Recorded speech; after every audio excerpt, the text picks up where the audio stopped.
Good evening and welcome to the May 3rd meeting of the Town of Los Gatos Joint Town Council, Parking Authority, and Redevelopment Agency meeting.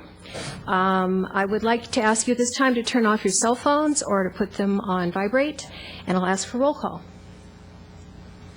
Councilmember Mike Wasserman. Here. Councilmember Steve Rice. Here. Councilmember Barbara Spector. Here. Vice Mayor Joe Brzezinski. Here. Mayor and Chair Diane McNutt. Here. Next, we have the Future Leaders Program, and this is an opportunity to identify young people in our community who have great potential as future leaders.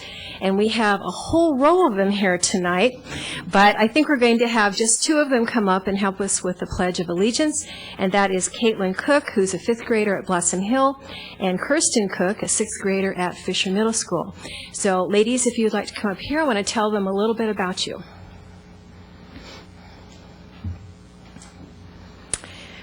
Both of these young women have incredible resumes already, much longer than mine. So let me give you an abbreviated version. Caitlin is on the student council at Blossom Hill Elementary School and is a straight-A student. She has been performing in theater arts. She had the female lead role in the Blossom Hill and Dave's joint theatrical production of Wipeout, a surf musical, and she also appeared in the Los Gatos Youth Theater Willy Wonka. For sports, she does taekwondo, first-degree black belt, of course, water polo, snow skiing, gymnastics, Silicon Valley Kids Triathlon. She enjoys reading, nature, travel, organic gardening, raising honeybees, and hanging out in the tree platform in her mountain ranch near Lake Observatory on Mount Hamilton. Wow, right? Okay. And then we have Kirsten Cook, who's on the honor roll at Fisher Middle School and is a Gates student, which, in case you didn't know, is for really big brains, right? She also has stage presence, and she played Mrs. TV in the Los Gatos Youth Theater's production of Willy Wonka Jr., sang and danced at Fisher Middle School's musical production of You're a Good Man, Charlie Brown, one of my favorites, played Mona at Blossom Hill School musical Flapper. Sports, she also has a first-degree black belt in taekwondo, water polo, track and field at Fisher Middle School, snow skiing, running in the Great Race, Wharf to Wharf 6-mile run, Henry Coe 5K, and Girls on the Run 5K. She also enjoys impressing you, too. Yeah. Okay. Enjoys reading, hiking, backpacking, nature, litter cleanup in town, honeybee keeping, and, as her sister, hanging out in the tree platform on the mountain ranch on Mount Hamilton. So they are going to lead us in the Pledge of Allegiance. If you would please stand.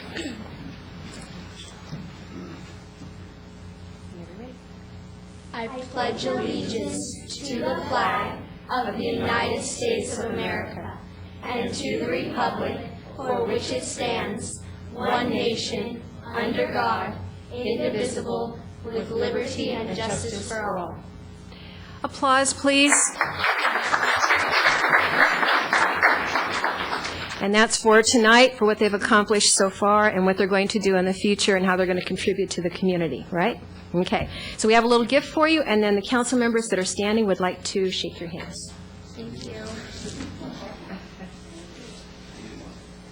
There they are.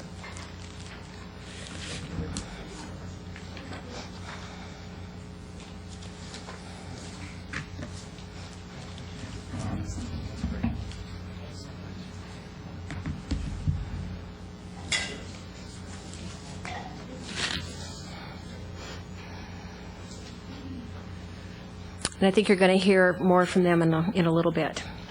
We also have a proclamation this evening, and I would like to call forward, who would I like to call forward? Lois Rapp, a foster care mom in Los Gatos, who is here to receive the proclamation on behalf of foster parents throughout Los Gatos and throughout our community. I asked for a little bit of background information on Lois and found out that she's been doing foster mommy, if that's a word, for 30 years and has had dozens of children live in her home. And many of them have gone on to college, and I'm sure all of them during their time in her home felt well loved and well cared for. And we really appreciate all that she does and all of what the foster parents do for the children in our community who need a little bit extra helping hand. So here's a proclamation, and I'll let you hold it up while I read from a little bit bigger type version as to what it says. Whereas a family serves as an individual's primary source of love, identity, self-esteem, and support, and can be considered the foundation of a community. And whereas the future direction of communities is dependent upon the health and development of children and youth. And whereas foster families open their homes and hearts to children, improving their well-being and enabling them to grow into healthy adults. And whereas dedicated foster families often adopt foster children, resulting in a need for more foster families. And whereas Foster Care Month provides the opportunity to recognize and commend the commitment of foster families who provide a safe home environment for children in need of affection, love, and security. Now, therefore, be it resolved, I, Diane McNutt, by the virtue of the authority vested in me as the mayor of the town of Los Gatos, do deem it appropriate and do hereby proclaim the month of May 2010 to be Foster Care Month within our town. Applause, please, for her.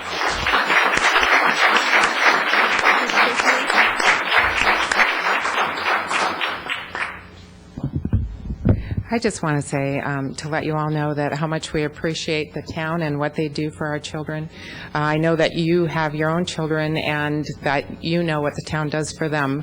But on a bigger scale for our kids, having the library where they can just bike to the library, I'm happy to say I have avid readers, and which is a big thing for them.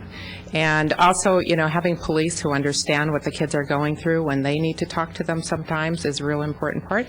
And just having a small town where they can walk around and have fun is a big change for all of them in their lives. So I am grateful for being in this town. Thank you.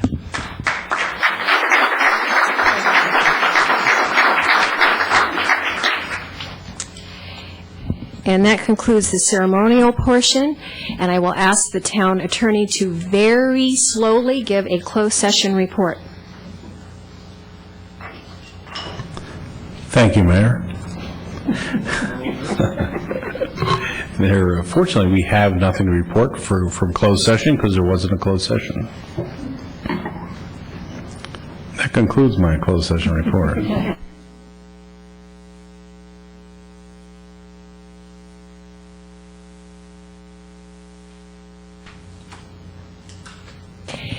Next on the agenda is council matters. Council? Mrs. Spector. Thank you, Madam Mayor. This past week, I had the opportunity to attend a Santa Clara University Law Alumni Recognition event, honoring alumni who have achieved and contributed to the community. Two of the honorees were Los Gatons, Federal Court Judge Ronald White and Gordon Yamate, Attorney Gordon Yamate. And I just wanted to bring our attention to them because they exemplify the people in Los Gatos who contribute not only to our town, but to our community outside of our town. Thank you. Thank you. Mr. Brzezinski. Thank you, Madam Mayor. I want to bring to everyone's attention the fact that on Friday we celebrated Arbor Day. And at that time, we had two events taking place, one at Fisher Middle School, where members of our Parks Commission assisted in planting trees, and then the town event at Delgados Park, where a number of the students from Mulberry School, with teachers and principal, celebrated our success one more year in being named Tree City USA. And what I'm holding is the acknowledgement of that for 30 years of Tree City USA participation.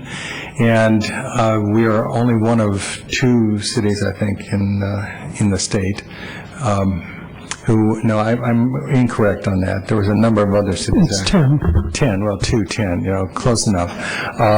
Starts with T. It really only is significant that there's one town that's celebrating this right now. And in honor of the 30 years, we, as the town, are planting 30 trees in parks throughout the town. And so you'll probably see some brand new trees in various parks in our community in order to kind of acknowledge the fact that we have been a community that cherishes its urban forest and continues to produce even a greater tree canopy for our community. And so I think we need to congratulate all of our community on the reception of this award. Thank you, Vice Mayor. Thank you. Other council matters? I'll take this opportunity to remind everyone that we are still accepting applications for the Senior of Distinction Award, and the criteria, which is somebody who is over the age of 65, who has significantly contributed to the community, either this community or another community, perhaps in a professional field, volunteer service, a number of different ways. We'd like to get them honored, so there's an application that can be downloaded from the town website, and the deadline, I believe, is around the 16th or 20th of May, so it'd be good to do that sooner rather than later. Manager matters. Yes. Mayor and council, we are entering the true spring and summer season with the advent of good weather and numerous events starting up in town. We had our volunteer recognition reception last week.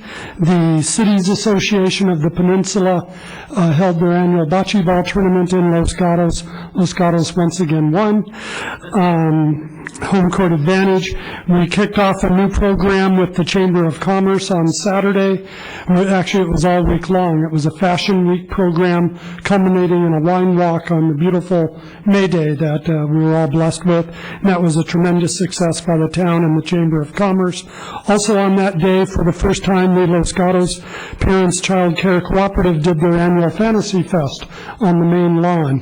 And they were ecstatic with that location and are hopeful of doing it there in the future, and we're very appreciative of the support they received from the library, Parks and Public Works, and the police department. Moving on to some more operational items, I am pleased to report that the new lights on the expanded parking lot 6 are now up and operating after considerable delays getting the power installed, and it's just great for a public safety and public aesthetic viewpoint.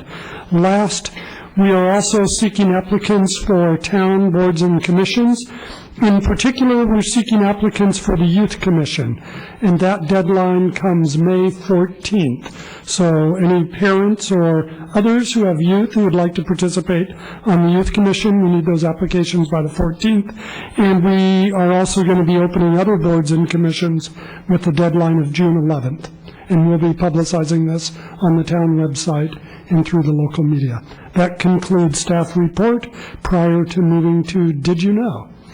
And, Mr. Larson, that did remind me that we also, in town last week on Thursday night, had 8 restaurants participate in Dining Out for Life, which was a valley-wide fundraising event for AIDS services. So 8 of our restaurants, and I know that the one that I was the ambassador at was full to the brim, and what I heard is all the other ones were too. So I thank the restaurants and our residents for coming out and supporting those who are living with HIV/AIDS. And now you want to do? Sure. Did You Know is a new program that started this year at the mayor's request, where we introduce services the public may not be aware of. Tonight's Did You Know will be provided by Administrative Services Manager for the Police Department, Nancy Dawn. Nancy? Good evening. Tonight's Did You Know is the online reporting tool that the police department has, and it can be found on the Los Gatos Police Department website or off of the town's website. If you go down to the left side, can't see it very well, it's kind of small there, but on the left side you'll see online reporting, and there's 4 options there where you can either report graffiti, an abandoned vehicle, vacation home checks, or crime reporting. And the types of crimes that you're going to report on this website are typically things that have happened in the past. There's not a lot of suspect information. Might be a petty theft, lost or stolen cell phone, lost wallet, those types of things where there's not a lot for the police to typically go on.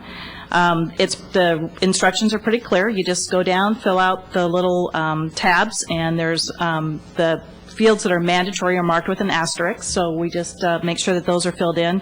Contact information and as much information that can be provided should be just submitted. And then once the police department gets that, the police dispatcher will review it. She'll look it over, he or she will look it over, assign a case number to it, and then if they have any follow-up questions, they'll call the resident back and ask for further information. Typically, these are going to be crimes that are not going to be followed up on. There's not going to be a detective assigned to it. However, the Detective Bureau does track them so that we can kind of see if there's any type of crime pattern or trend that's going on in a particular area. So it's a pretty easy, simple tool to use. It saves a lot of time. Residents can stay at home and just fill it out. And so that's about it. Any questions? If you do have any, feel free to call our dispatch center at 354-8600. Dispatchers there 24 hours a day, 7 days a week, and available to take your questions. Thank you. Thank you. Thank you.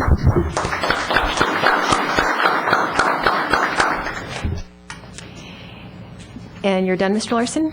That concludes staff report. Great. This is an opportunity, if anyone in the audience is planning to speak tonight on any item on the agenda or under verbal communication, which is on any item not on tonight's agenda, if you could fill out one of the speaker cards that are on the back of the benches and turn it in over to the clerk's office area over here to my left, that would be great. Next on the agenda are consent items, and these are items that will all be taken with one motion unless somebody wants to pull one. Does anyone on council want to pull a consent item? Is there anyone in the audience who would like to pull a consent item? Seeing none, I'll look for a motion. Move approval of the consent agenda. Second. Any further discussion? All in favor? Madam, I think I need to recuse myself from approval of the minutes on the 19th. Yes, and do we have any, was there any other consent item other than agenda, the minutes that related to that last meeting? I'm thinking not. So just that one? 1 and 4. 1 and 4? Okay. All in favor with? I believe number 2 as well, the road impacts mitigation Oh, fees. that was the same night. Yes. So 1, 2, and 4. You're only voting on 3? Is that right? Okay. So we have a motion, a second, with notation of abstention from Mr. Wasserman on those 3 items. All in favor? Aye. Passes unanimously. Okay, verbal communication, and this is an opportunity for anyone in the audience to speak on an item not on tonight's agenda. I have 1 card so far, and that is Thomas Cook and company.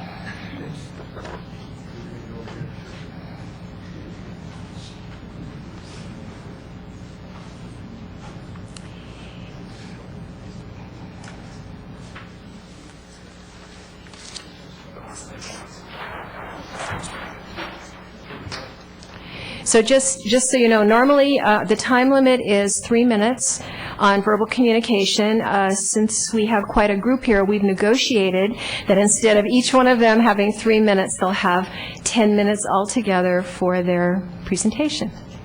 Okay? We are all student representatives of the Safe Routes to School committees at Blossom Hill Elementary and Fisher Middle School. For the past 2 years, our Safe Routes to School committee has been encouraging students to use people power for the school commute. In addition to the student members, our committee includes representatives from the Blossom Hill Administration, Fisher Administration, Los Gatos Montessorino Police Department, Blossom Hill Home and School Club, and parents. As a result of our efforts and the support of those we are about to recognize, we have seen a big increase in the number of kids using people power to get to Blossom Hill and Fisher, and a corresponding reduction in traffic and vehicle pollution around our schools, making it safer and healthier for students in the community. Last week was I Make a Difference Week at Blossom Hill School. This was our spring kickoff at Blossom Hill to encourage more students and families to take advantage of the beautiful spring weather and drive less, walk and bike more, and when driving to be safer. We had announcements and raffles and lots of student buzz. And all student participants received a copy of this certificate of recognition signed by the Mayor and Chief of Police. We want to take 5 minutes to extend our gratitude to those 2 individuals and 1 other during this meeting whose support for our efforts in the past and future is greatly appreciated.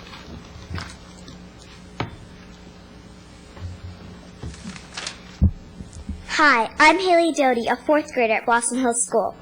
First, we want to thank Scott Seaman, our Chief of Police, for his support.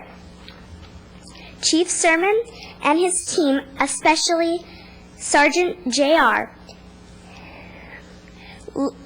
Langer and Officer Sam Winnell, have been participating on and supporting our Safe Routes to School committee since we have began 2 years ago.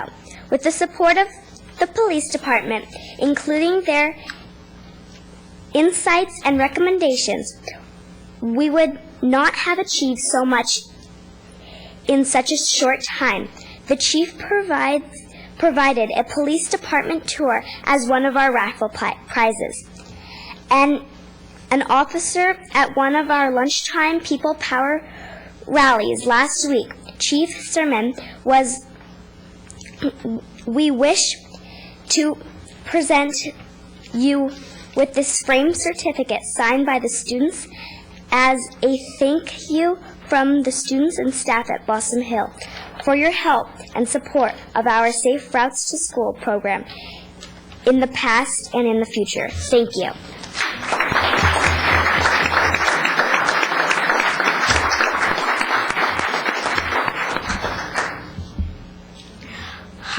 Hi, I'm Tommy Seaman, a 5th grader at Blossom Hill and Student Council President. Next, we want to thank Todd Capurso, our Town Director of Parks and Public Works. It was actually Mr. Capurso and his staff, including Jesse Pooh and Kevin Rahani, who clued us to the statewide Safe Routes to School effort when they worked with our school several years ago to apply for Safe Routes to School grant funding for some expensive infrastructure modifications intended to improve the safety of our students walking and biking. In addition to their attempts to attract state and federal funding for our efforts, Mr. Capurso and his staff have completed a number of improvements around our schools, including new, brighter school signage on Cherry Blossom and Blossom Hill Road, a new school zone sign on Blossom Hill east of school, radar speed signs on Blossom Hill, improvements to traffic flow in and around school, and a new sidewalk on Mitchell to help Fisher students get to school safely. Mr. Capurso, we wish to present you this framed certificate signed by the students as a thank you from the students and staff at Blossom Hill and Fisher for your help and support. And Todd is out sick, so accepting on his behalf is Assistant Director Kevin Mahoney.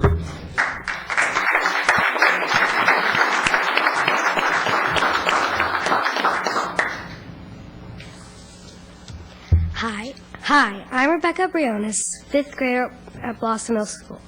Finally, we want to thank Mayor McNutt. Without the ongoing support and endorsement of the mayor and the 2 previous mayors and the town council and their passion for our students and kids, it would have been difficult, if not impossible, to engage the other members of the town and community who have helped make our program such a success. The mayor not only signed our I Make a Difference Week certificate showing her support to each and every Blossom Hill student who used people power to get to school, she also generously sent the town manager, Greg Larson, to greet the students at a lunch rally during I Make a Difference Week, where he encouraged our students to walk more, drive less, and do well on our STAR tests.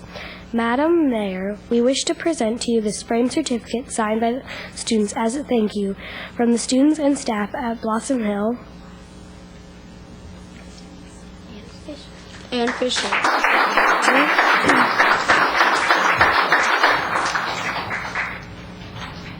Remember, when you see our SOS logo in town, SOS means safety for our students. Thank you. Thank you.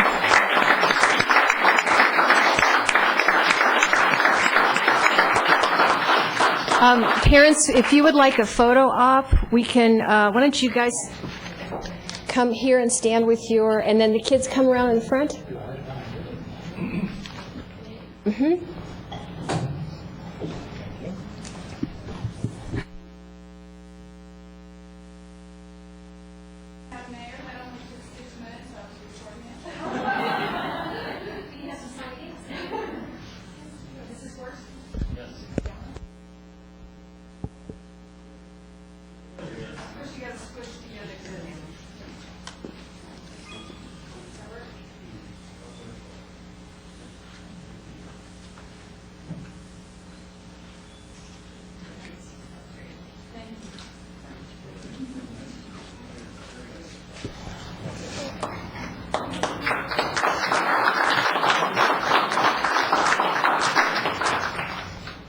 This is one of those special certificates with covered with signatures of individual students, so a real keepsake. Thank you so much. I have no other cards. Is there anyone else who wants to speak under verbal communication? Seeing none, we'll go ahead and move into the 2 public hearings we have scheduled this evening. We do have a desk item on number 6, but I don't have any desk item on number 5. Is that correct, staff? You should only have the PowerPoint presentation slides that will be used tonight, besides the staff report. Oh. Thank you. Okay. All right, so item number 5 on the agenda is the library project financing, which is shorthand for a really long title. And we're going to begin with a staff report by Steve Conway, our finance director. Thank you, Mayor McNutt, members of council. My pleasure to be here this evening, and happy to be the person to bring this item forward on behalf of the town. I am also going to be co-presenting this evening with Emily Wagner, the town's financial advisor, and she will be speaking very soon. I would like to just briefly talk about the agenda for this item tonight. Just a little background on the library financing. We'll have a financing presentation or the details at a summary level from Emily Wagner about the actual bond CO certificates of participation issue that we are proposing. Then council will be making findings of benefit so that the RDA funding stream can be utilized as a repayment to the town for a lease obligation. And the last item will be the council will be asked to make to approve a resolution authorizing the issuance of bonds this evening. So a little history. In April 2008, the new library project was approved by town council in the amount of $18.3 million. $14 million of that of that project was to be funded by a future RDA financing, which was a funding source identified at the time project was approved. Since that time, actually, for a number of years, even before that formal approval of the project, the financing team, which consists of members of the finance department, the town attorney's office, the town manager's office, and others have been involved with our financial advisor to strategize the best debt issue that we could bring forward with the revenue stream that we had in terms of the lowest cost of overall borrowing, and also to provide security for the RDA revenue stream that will be the source of repayment of this debt, and we believe we've accomplished that. And this proposal that is before you this evening has been reviewed in April, just a couple of weeks ago, by our Town Council Finance Committee, who also approved of it. And I would like to turn over, I'll be happy to answer council questions, but I thought maybe it might be best to have the financing presentation discussed by Emily Wagner, and then either she, I, or town manager or town attorney can answer any questions council might have. Thank you, Steve. Mayor and members of the council, I'm Emily Wagner of E. Wagner and Associates, Pleasanton, California.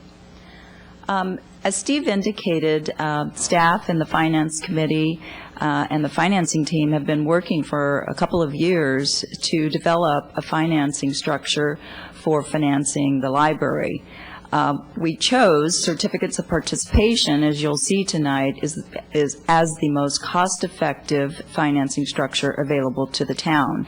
It's a lease purchase financing mechanism. It's the most common financing mechanism used in California, and it does not require voter approval.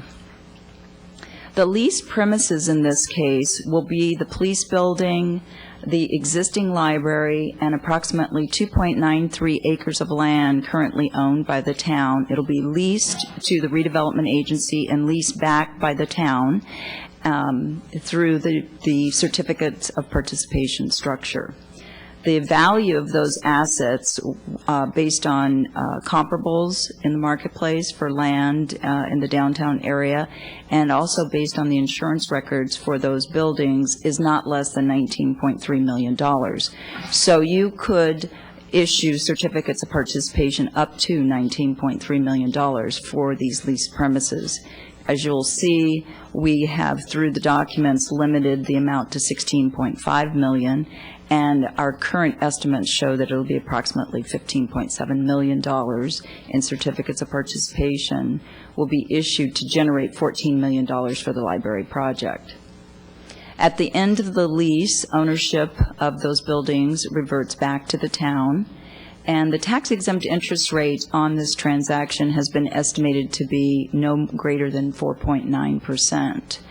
And as you'll see, the other financing mechanisms available to the town, which would be tax allocation bonds issued directly by your redevelopment agency, would have resulted in a higher interest rate because you would have received a lower rating by the rating agencies Moody's and S&P. Finally, the town has previous experience with certificates of participation, used them in both 1992 and again in 2002 for Parking Lot 4, Downtown Streetscape, and other capital improvement projects. The 2010 certificates of participation, once again, will have an issue size, a par amount of about $15.7 million, and that will generate $14 million in proceeds for the library. It'll also fund a reserve fund of approximately $1.28 million that'll be used to make your final lease payment in 2028, and also to pay costs of issuance that are required to pay the underwriters for purchasing the certificates, as well as paying rating agency fees, financial advisor, bond counsel, and the other team members associated with the transaction. The annual payments currently are estimated to be no greater than $1,280,000. Those payments will be made by the general fund and then reimbursed by the redevelopment agency through what's known as a reimbursement agreement, and that is one of the legal documents that you're being asked to approve this evening. As I indicated, we took this transaction to both Moody's and Standard & Poor's, and you received the highest ratings available in California, AA+ from Standard & Poor's and AA2 from Moody's.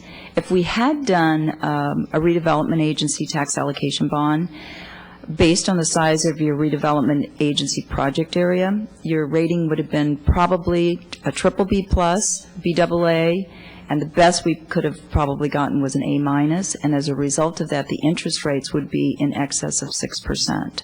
So we were able to reduce the interest rates considerably as a result of using this structure, and of course, as I indicated before, you have a lot of experience with this structure, both the 97, I've already forgotten, the 92 and the 2002 transactions were certificates of participation where your general fund is obligated, but through a reimbursement agreement, your redevelopment agency reimburses the general fund for those payments. Moody's and S&P pointed to several things that I'd like to point out and why you received such a high rating. Your residential tax base has remained to be very strong, even in the economy where we see surrounding communities in Santa Clara County having sizable decreases in their assessed valuations. Yours has been able to stay just slightly above zero at 1.8%, which is fabulous in this market. You have stable finances, your general fund, with ample reserves. Because the financial burden to the general funds being offset by the redevelopment agency, that you received a higher rating for the structure. They rate the structure. They first rate the agency, and then they actually rate the transaction that you're going to the market with. Finally, Standard & Poor's once again also felt that your residential community with access to the broader Silicon Valley economy was a plus. And also they thought your strong financial performance and management, you have very good fiscal policies and very conservative management, which you are also rewarded for in your rating. One thing that we'd like to point out tonight in this structure is that, and I think in your packet you had attachment 5, and I would just like to review that briefly with you.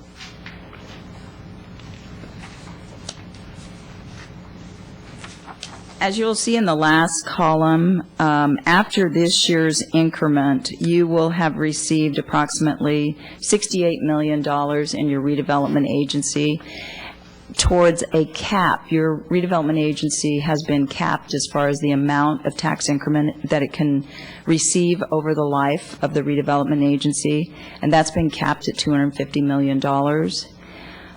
This transaction, the COPs, the total principal and interest to be repaid that we're estimating, we won't know the actual interest rate until we go to the market on May 20th. We're estimating will be approximately $23 million to pay back both principal of approximately $15.7 million plus interest.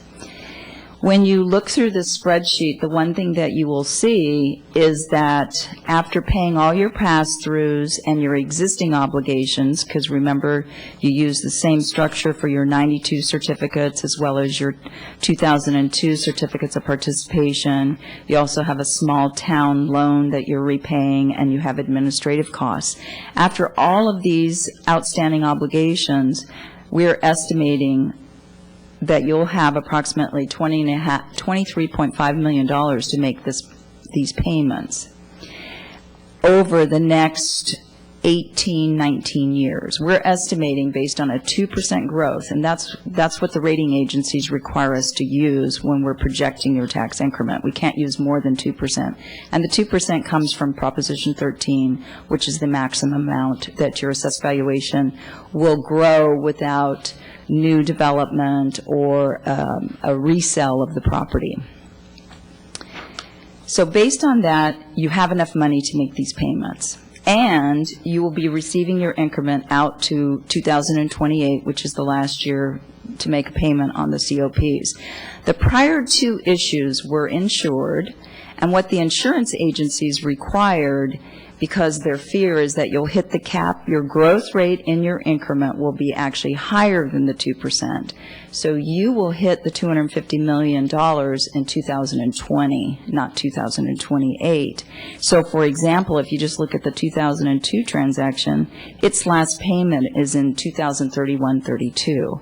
So they wouldn't allow you to issue certificates that had a payment past the last day that you can receive increment unless you put in your lease agreement that you would make this ongoing calculation, and any time that you saw that you were receiving your increment faster and therefore you're going to hit your cap sooner than your last payment, that you would do what's called escrowing, and you would put the money aside, and then when you did hit your cap, you would actually call those certificates, make the bondholders whole.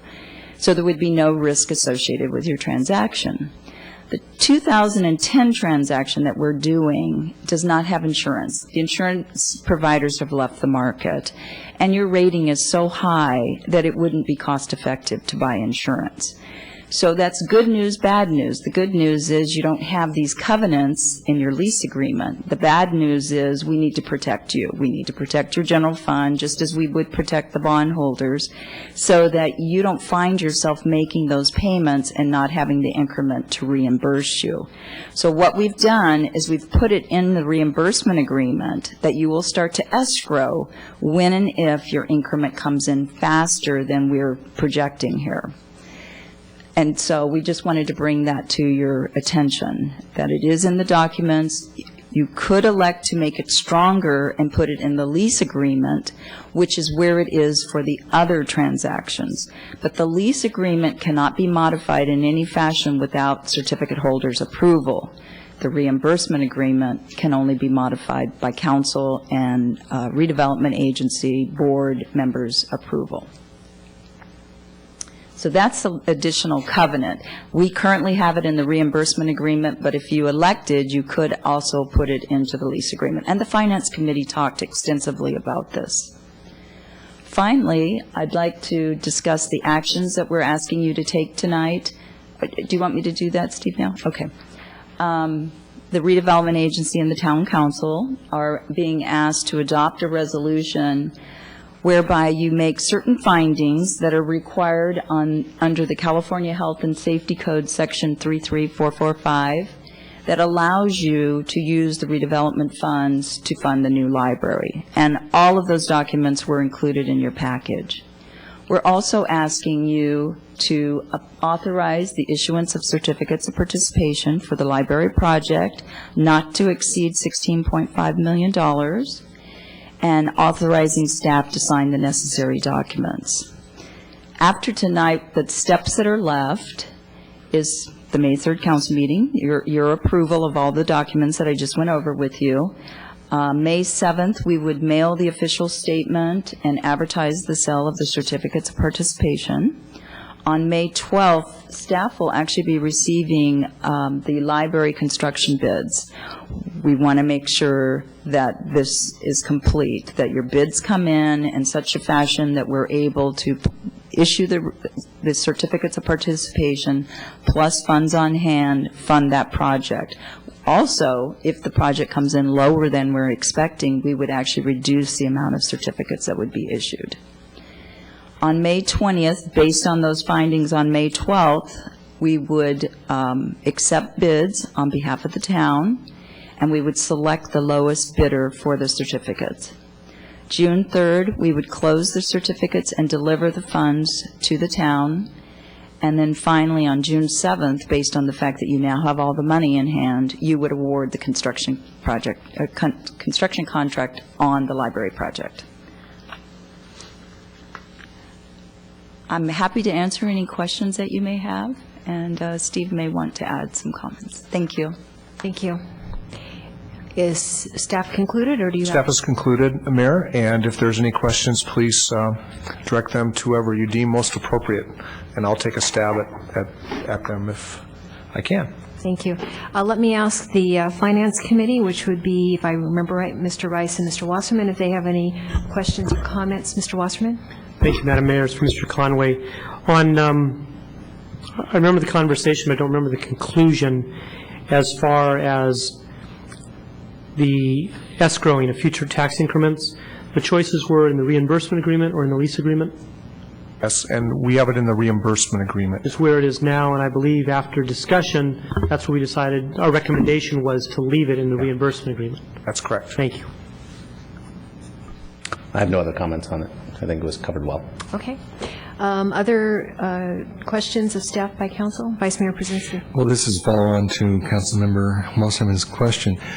The presentation indicated that it could go either way. The committee determined that it would stay with the covenants. Pros and cons, why would we even want to consider moving it from the recommendation of the committee? And the town attorney can chime in, or the town manager, but I think when it was with our final decision, the committee, with the finance committee, where we landed was that it is now formally in the reimbursement agreement where the escrow is prescribed. We do an annual calculation. If we have any excess RDA increment, it must be either set aside or paid down. The outstanding certificates need to be prepaid or paid off.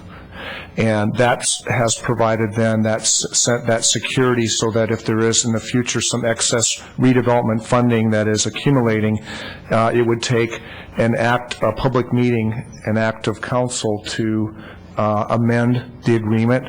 So we did allow for the future for some flexibility in the reimbursement agreement, but it would require the item to come back to the full council for amendment, which would make it a public act and a public decision to do so.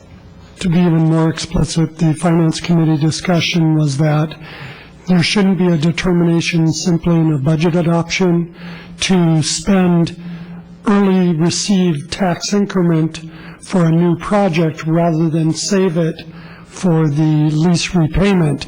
And so what the requirement is an extraordinary act by the council, either through an ordinance amendment or a lease amendment, that would be separately noticed and agendized to allow a future council to do that. So you can't preclude a future council from doing it, but you can make it so it's an extraordinary act and not in any way an inadvertent act or an unknowing act.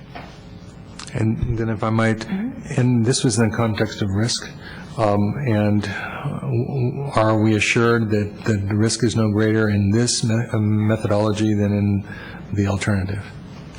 Well, actually, and I think Emily Wagner, our financial advisor, could probably either corroborate my testimony on this, but I believe actually what's in our reimbursement agreement is extra protection that probably is not found in a typical certificate of participation. We impose that extra security upon ourselves for the fiscal discipline in the future that the money is set aside because we are counting on this increment to pay this debt service off over the next 20 years. So we prescribe that financial discipline for ourselves, and I think it was viewed very favorably by the rating agencies. All right, thank you. I appreciate that. Any further questions from council? In that case, I'll go ahead and open the public hearing portion. I have one card. Steve Glickman, former mayor and council member. If anyone else wants to speak on this item, if you could turn your card in right away, I'd appreciate it. Thank you, Madam Mayor, council members. First, I'd like to clear up some misinformation that's been circulated. I do like libraries. I could not have earned a PhD in physics or been on the faculty of the UCLA School of Medicine without spending a lot of time in libraries. But I also like to be fiscally responsible. The town council is about to sign up the taxpayers of Los Gatos for a $15.5 million mortgage to buy a new library. Well, where will the money come from to pay this debt? We just heard a bit about this.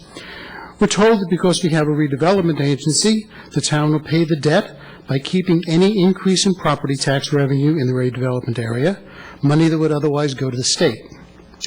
The staff report says on page 7, and I quote, estimated tax increment to be received in the future, assuming an annual growth rate of 2%, indicates sufficient funds will be available to make the annual debt service payments. That sounds great. There's just one problem. Property tax assessments and revenue are dropping, not increasing. which leaves one huge question which is not addressed in the staff report. If these property tax revenues do not increase, how will this debt be paid? As far as I know, there will be these three choices. We can take the money out of the general fund, which means more cuts in service. We can take the money out of reserves, but then how will we pay for things like new police cars, or if it comes to that, our employees' pensions? Or should the tax increments not be sufficient to pay the debt, we could raise taxes. The council has said that this project will not raise taxes. Well, that's a gamble, and I have a problem with gambling with public money. The town council is taking out a mortgage that we don't have the money to pay for, on the theory that property values will keep going up forever. Does that sound familiar? We circulated a petition to let Los Gatos voters decide if they wanted to vote on debt like this. Over 2,000 Los Gatos voters signed it. This council rejected those voters' wishes on a minor technicality. Members of council have said that they were elected to make these kinds of decisions. When almost 60% of voters in California passed Prop 218 in 1996, they said very loudly and clearly that their elected officials can and should not make decisions about raising taxes, even potentially, without voter approval.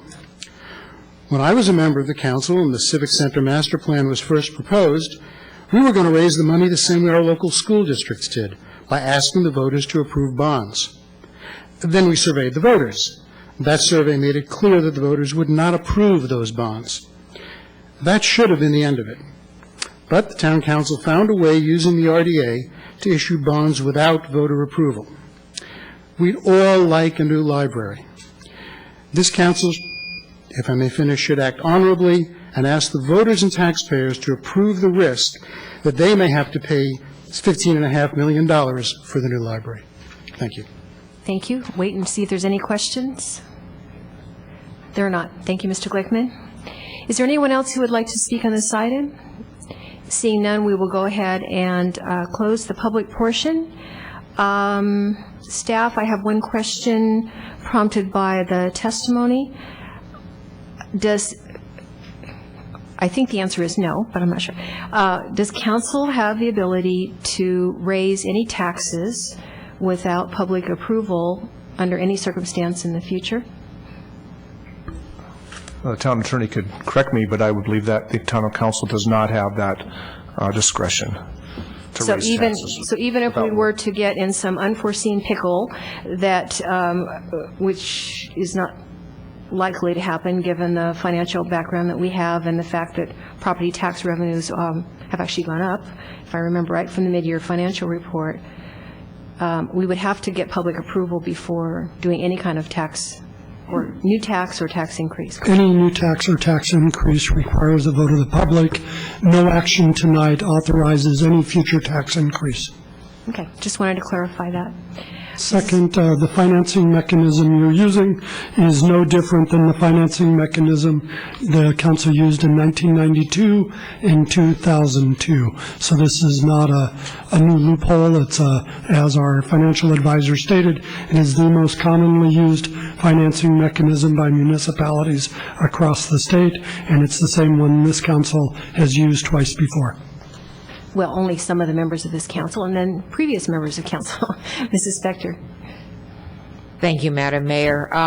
Realizing when we were going through this that the RDA monies would be repaid by increases in our property values, I discussed with staff several times the basis for their comfort level in the 2% increase in property values. And so they have answered that question for me, but I think it would be a good question to answer for the public. On what basis did you make your determination that the 2% property tax increase would occur and therefore pay for our indebtedness? Thank you, Councilmember Spector. The staff did not approach this calculation in a vacuum. We are well aware of the property tax issues that are affecting nationwide, jurisdictions nationwide. Our particular redevelopment project area has averaged, as an example, that we realized markets were very robust in recent years, as high, but in annual growth terms, our redevelopment project area's increment in 1 year has grown as high as 14% in 1 year, and has been as low as perhaps 2% in the past 12 years. We used the lowest rate, 2% growth, for the next 20 years as a conservative approach. We felt comfortable with that. Our current year's growth in the project area is approximately 2%. It's a little below that. But we believe that over this 20-year period, it's not 20 years, the term of the bond is 18.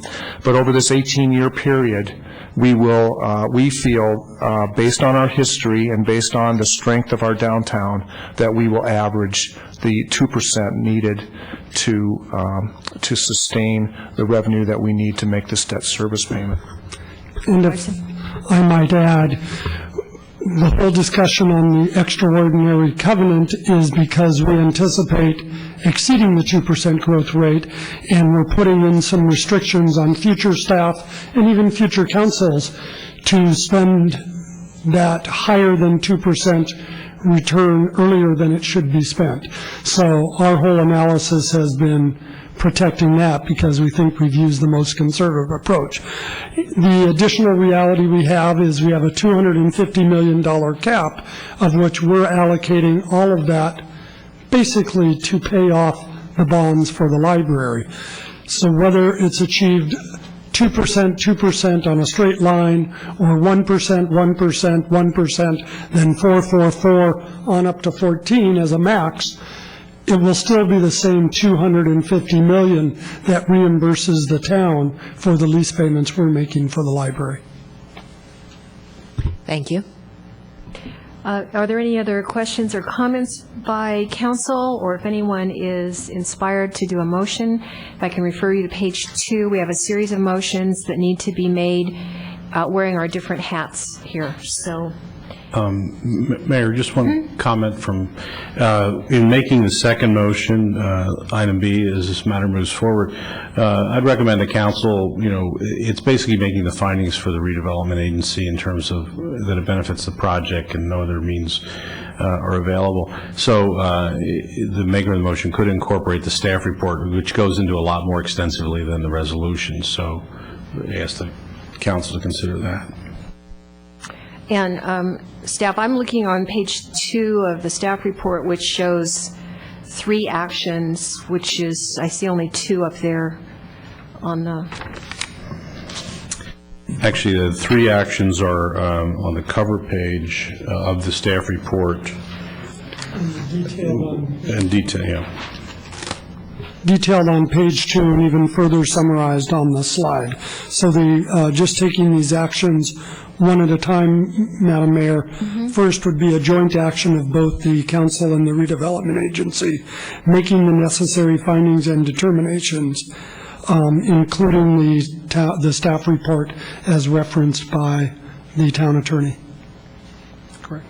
And let's see if we have anybody who wants to move in that direction. Vice Mayor? Certainly. I just want to clarify one thing.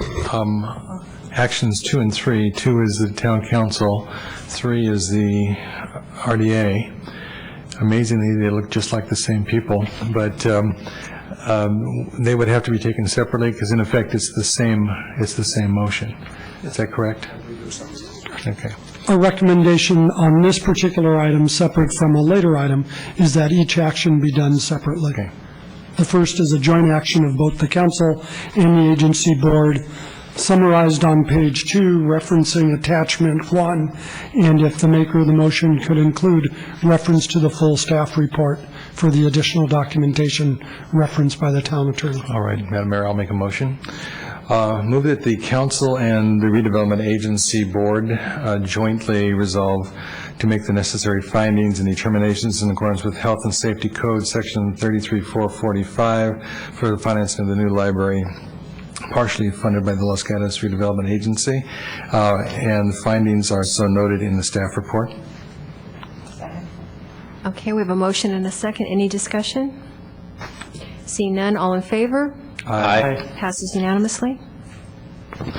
Then I might, for the town council, resolve to authorize the execution and delivery of not to exceed $16.5 million certificates of participation, authorizing and directing the execution of related lease financing documents, trust agreement, and certificate purchase agreement, approving official statement and authorizing official actions. And that is attachment 2.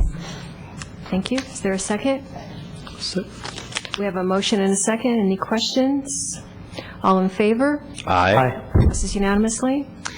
And then finally, for the redevelopment agency board, the similar resolution authorizing the execution and delivery not to exceed 16.5 million certificates of participation, authorizing and directing execution of related lease financing documents, approving official statement, and authorizing official actions, again with the attachment. And that's attachment 3. And a second. Mrs. Spector, any questions? All in favor? Aye. Passes unanimously. We have just moved one step closer to the library becoming a reality. And there was one minor ministerial typographical error on attachment 4, citing that the library opens in 2010. It will actually be opening in 2012. You couldn't Construction isn't that fast. Okay. Yeah, be very nice. Okay, that's it for item number 5 on the agenda. We'll now move on to item number 6.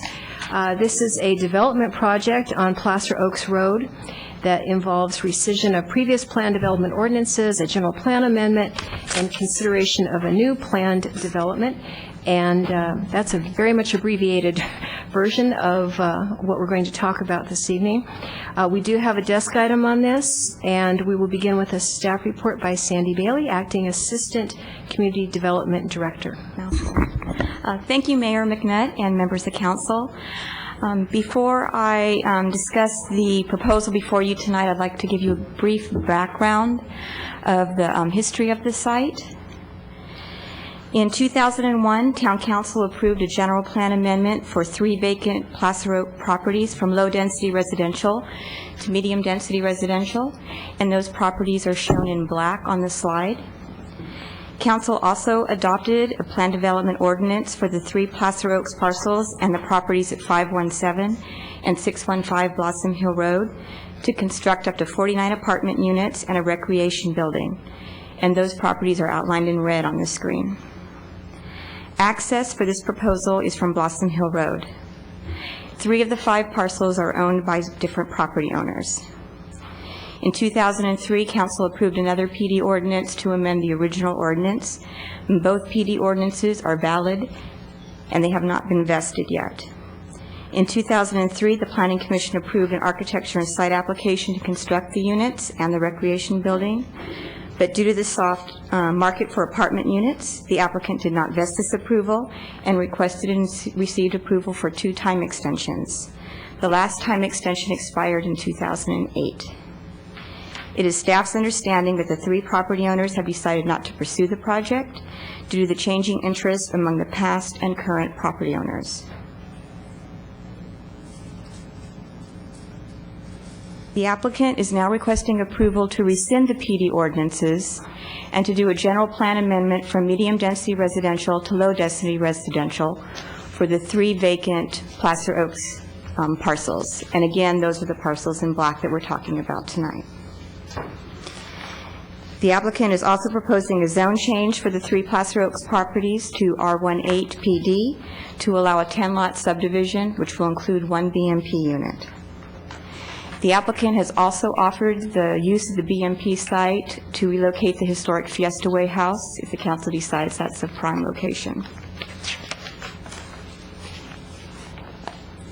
The plans were reviewed by the town's consulting architect, the geotechnical consultant, an arborist, and a traffic and noise consultant. And the noise consultant is present tonight in the event the council has any questions regarding this matter. An initial study and a mitigated negative declaration were prepared by the town's environmental consultant. The Planning Commission considered this matter on September 23rd and November 18th and continued the matter with directions. On March 10th, 2010, the Commission reconsidered the application. In regards to the Fiesta House, the Commission stated that they did not support the site as one of the alternative sites to relocate the historic house. The Commission could not find that the Fiesta House was compatible with the homes proposed. The Commission did, however, recommend approval of the applicant's other request with 3 changes to the performance standards of the PD ordinance. The first change was to allow an increase in the square footage of the BMP unit, and that was to ensure that the size of the unit was compatible with the size of the market rate units. The Commission also asked for significant architectural diversity in the units, and this will be reviewed during the architecture and site approval process. Third, the Commission requested that the applicant consider additional methods of construction and materials to lower the noise levels within the development. The applicant concurred with all of these recommendations, and they have been incorporated in the PD ordinance. Please note that the Fiesta House site is still in the PD ordinance in the event this is an alternative needed later. The 4 main areas of discussion for evaluating the project include consistency with the general plan, neighborhood compatibility, traffic, community benefit, and noise. The proposed general plan amendment to low-density residential would convert the general land use designation to what previously existed prior to the PD. The only available access to the site is from Placer Oaks Road. Therefore, the proposal for detached single-family housing is compatible with the existing land use in the Placer Oaks neighborhood and would be consistent with the land use element of the general plan in regards to maintaining the character and compatibility with the existing neighborhoods. In 2005, the town worked with Placer Oaks neighborhood and implemented traffic calming measures. Based on past neighborhood traffic concerns, an extensive traffic analysis was prepared for this proposal. The proposal will generate 96 average daily trips. 8 of those trips are going to be during the AM peak hours, and 10 will be during the PM peak hours. The analysis concluded that the trip increase was statistically insignificant and that none of the surrounding roadways would experience a noticeable increase in traffic with the addition of the proposed project. Based on neighborhood traffic concerns raised during the public hearing process, the Commission discussed that additional traffic calming measures should be researched. Therefore, the applicant has volunteered to contribute $15,000 for traffic calming as a community benefit.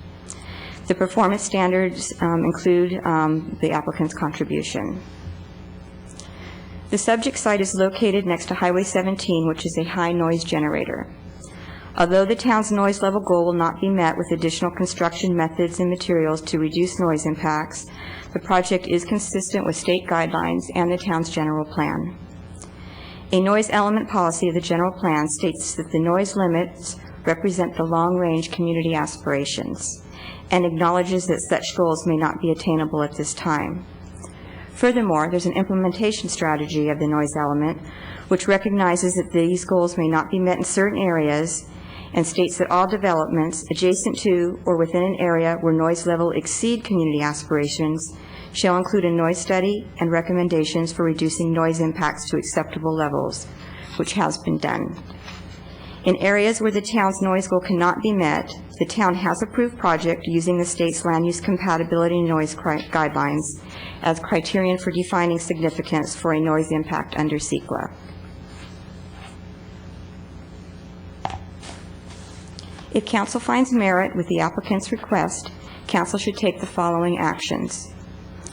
They should accept the Commission's recommendation in the form of the meeting minutes, adopt the mitigation monitoring plan and the mitigated negative declaration, make the required finding and approve the general plan amendment, adopt findings to support the zone change and approve the application, and introduce the ordinance to rescind the PD ordinances and to effect the proposed zone change. And that concludes staff's presentation. Thank you. Before I ask if council has any questions of staff, we should probably do disclosures. I'll go ahead and disclose that I did meet with the applicant. Mr. Rice? I also met with the applicant. Mr. Wasserman? Applicant and visited site. I met with the applicant and I visited the site as well. Met with the applicant, visited the site, and went through the neighborhoods. and I'm sure you visited the site and went I did also visit. I didn't say it, but I know, I didn't think about saying that also. And read about 5 inches of paper. Yeah. You get the award for having most paper so far this year, I think. Questions of staff by council? I had two. I'd like to talk about the historic home, the Fiesta home. This has already gone through historic preservation. They have ranked possible sites. Planning Commission doesn't feel that this is a top priority site. I don't believe historic preservation. Can we just take that off the table of discussion tonight, or is it still there? We could remove it. If the council does not think the site will be one of the alternative sites, we can definitely remove it from the PD ordinance. Well, my recollection is it was way down on the list Yes. of possible sites. So if it's all right with council, I think we should just take that part of the discussion off the table and not deal with it. The other question I did, everyone shook their head yes. Oh, did you shake your head? I didn't hear you shaking your head. Would you like to say something? Okay.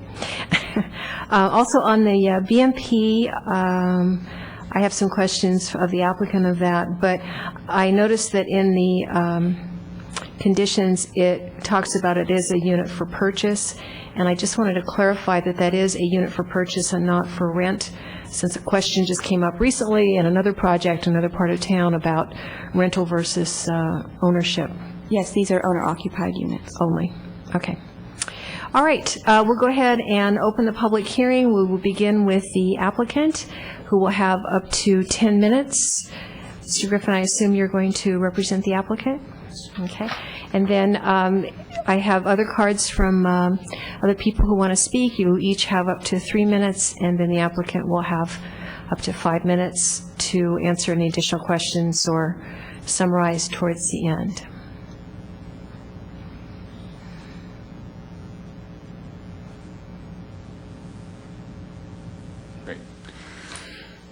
Good evening, Madam Mayor and council members. I'm Roger Griffin of Paragon Design Group here in Los Gatos, and I'm presenting on behalf of Cupertino Development Corporation, our client. We are pleased to be here tonight with a Planning Commission recommendation for your approval. I'm going to begin by presenting a bit of history as to why we are requesting another plan for your approval on this site. And the site plan that we have up here has indicated in yellow the roadway that was originally used for accessing this site. The 3-acre property that we are representing was part of a 49-unit apartment project.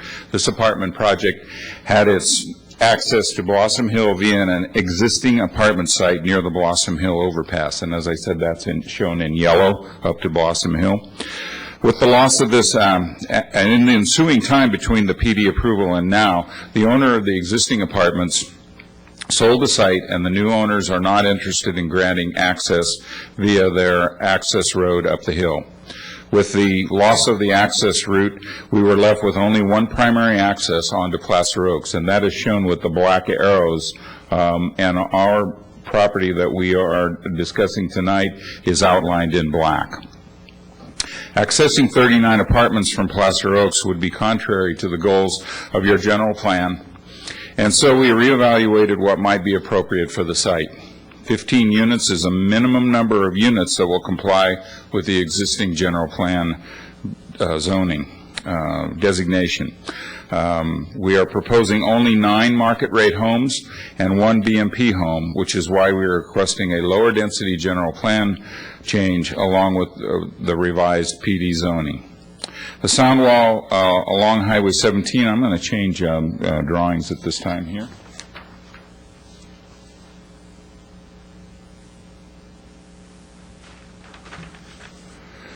The sound wall along Highway 17, which is at the bottom of the sheet and showing the landscaping along that side, is placed upon an earth berm and has been set back from the state property line to allow for landscaping to be installed and maintained by this property.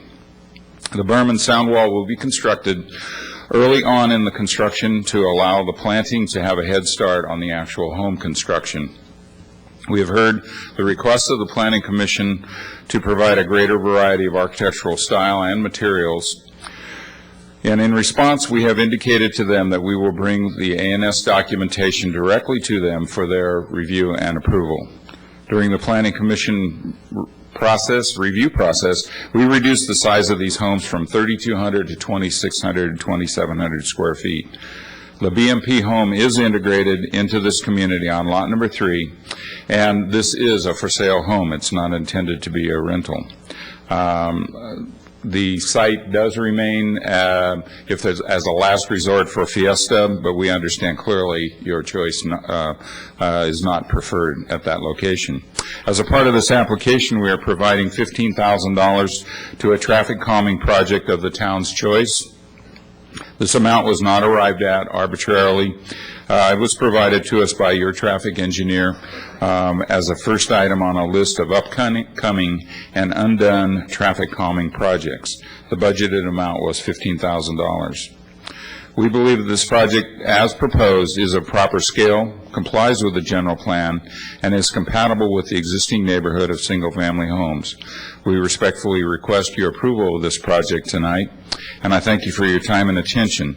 At this time, my client, and I'd hoped our acoustical consultant, Jeff Pack, would be here, but I will be available for questions, and I have discussed the project at length with him as well. Thank you. Thank you, Mr. Griffin. Let's see if we have questions. And we have none. But I have a couple. On the BMP unit size, there was a lot of discussion among the planning commissioners about potentially increasing the size of that so that it would be more compatible with the other homes in the neighborhood. Where are you on that process? Okay, as part of the ANS process, we will be revising significantly the BMP home, and that would be brought more commensurate in size, as well as the mass and scale of it on the streetscape, so that it's more compatible and not significantly distinguished from the other homes in the subdivision. Okay, so you heard that message loud and clear. Loud and clear. Any other questions from council? None? Thank you so much. Okay, thank you. Okay, next card I have is Raj Patel.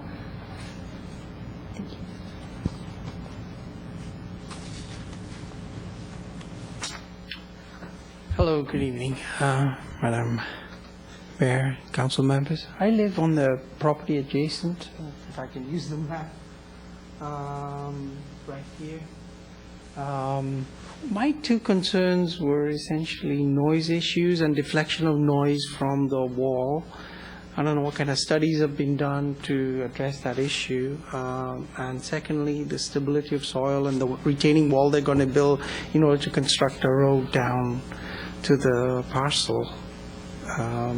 Otherwise, I welcome the development. It's unfortunate the access point is only Placer Oaks. Pause for a moment to see if council has a question. Mr. Wasserman? Thank you, Madam Mayor. Mr. Patel, you're talking about the noise reverberating off the wall for the retaining wall or the one by the freeway? By the highway. By the freeway. And you're, I want to say east. You're east of the private, the top of the map is east, right? Where's north, south? I don't even see. Anyway, east is on top. Okay, so you're up above the private street. Right. And your concerns of noise reverberating? And getting deflected from the wall, higher level. The wall by the freeway? By the freeway, yes. But that's, okay, I'm trying to understand. The wall by the freeway will be blocking the noise coming from the freeway, so you're concerned about... Only for people that are adjacent to the wall, right? Because sound waves have to get deflected. Unless they get totally absorbed by the wall. I don't know what kind of material they're going to use. Right, I'm trying to understand your concern. As I look at it, the wall between the development and the freeway will help deflect some of that noise. Right. You mentioned being concerned about the noise coming off the wall. If you're talking about the wall along the freeway, are you concerned about noise from inside the development going against? No. The freeway. Okay. Because they're going to remove, obviously, some shrub and stuff right now that's there. They're going to replace it. But question is whether the wall is going to change the acoustic pattern it may cause absorption, but I'm wondering whether the noise will get deflected. Okay, gotcha. I'm not a sound engineer, but, maybe they can talk a little bit more about that. And what kind of additional acoustic camouflaging they're going to do. And all those green trees along the bottom are all new plantings. Yeah, but the height I'm at. Sure, I understand your questions. They won't offer the camouflage. Okay, gotcha. Thank you. Thank you. Mrs. Spector? Wait there a minute. Thank you. What is your address? 16980 Placer Oaks Road. Okay, so you're on Placer Oaks. Now, if following up on Mr. Wasserman, as I understand your concern, here's the freeway, here's the new sound wall. As I understand your concern is that now with the new sound wall, the noise level from the freeway will go over the sound wall and that might you. Even, All right, I got you. I understand what your concern is, and I'm sure that the applicant will be prepared to address it when he comes back. Thank you. Okay, Rosemary Green?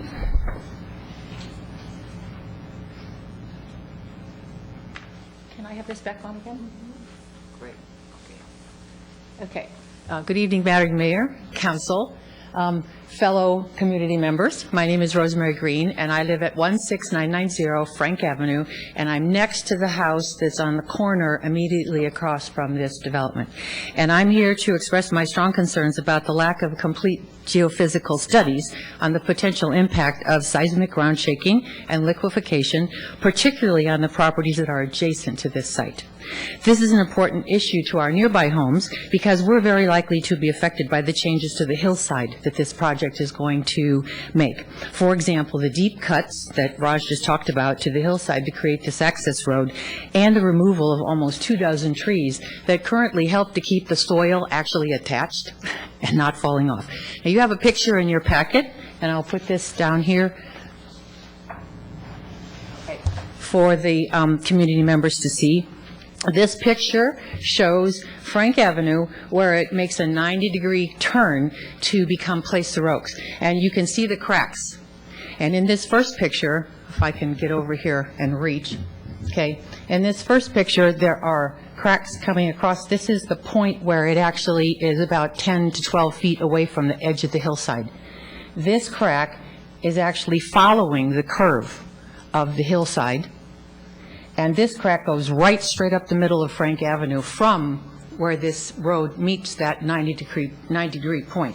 So you can see from these cracks that there's evidence that the land is already moving. So this is not stable ground as it is. It's moving toward the edge of the hillside. So there's a potentially significant impact of seismic ground shaking. And you have a table, and the applicant's report actually shows this. And I quote from their report, it says, GFI indicates that the site is likely to be subject to very strong violent ground shaking during its lifespan, and this shaking could result in lateral spreading hazards. And I'd like to point out that there are 2 homes and this roadbed that are lateral to this site.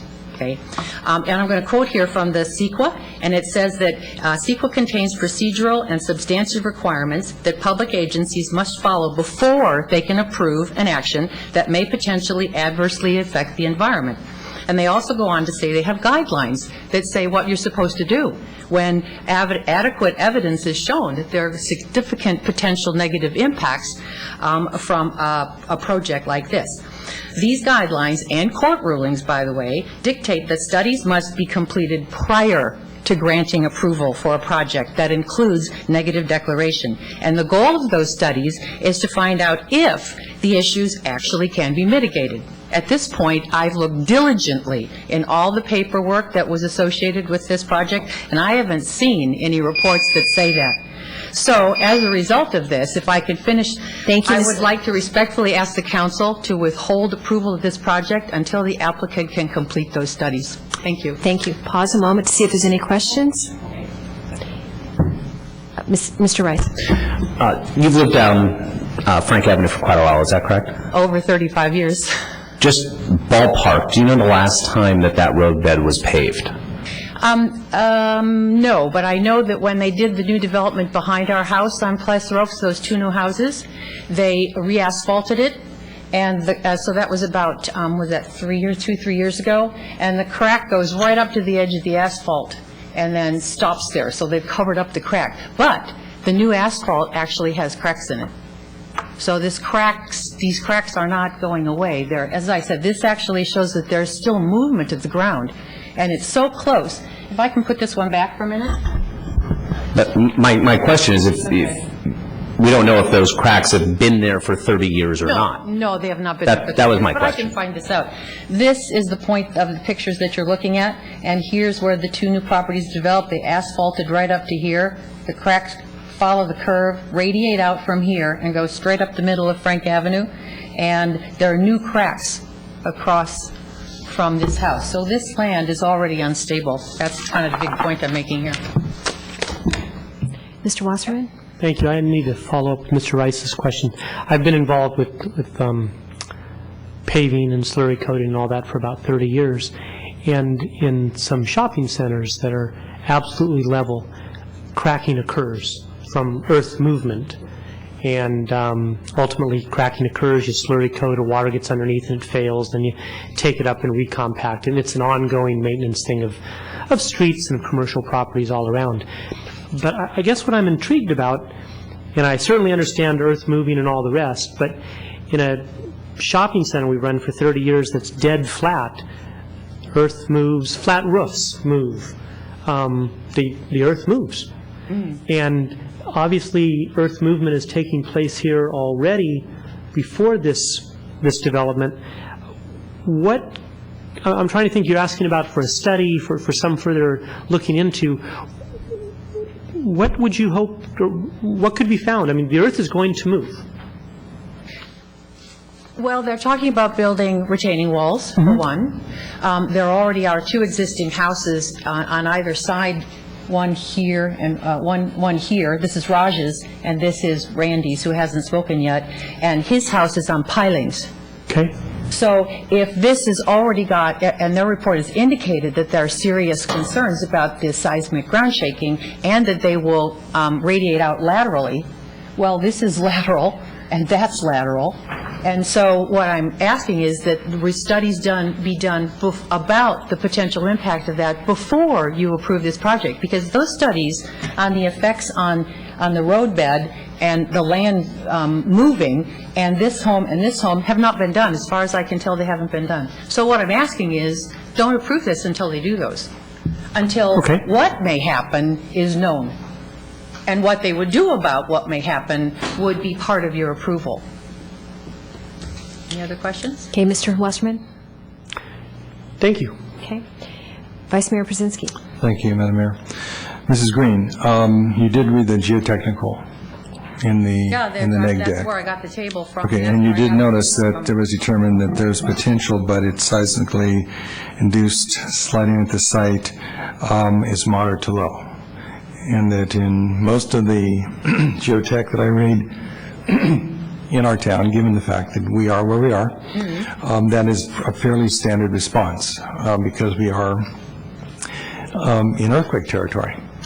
So I just wanted to confirm that you did read the same things that we read. Inconsistent statements then, because quoting from what they say here is, and I actually clipped it out of the report and made a copy of it. Yes, we did. We did see that in our report. Where they say this in the one hand, then they'll say, well, we've understated it. They'll say in another place, we've understated it. So it seems to me if you can say that it's understated in one place and then in another place say very strong and potentially significant hazard, then you need to actually study that a little bit more carefully and find out what really potentially the issues might be and how they might affect the properties already there, how they may or may not destabilize the hillside by taking out over 24 trees and making a deep cut.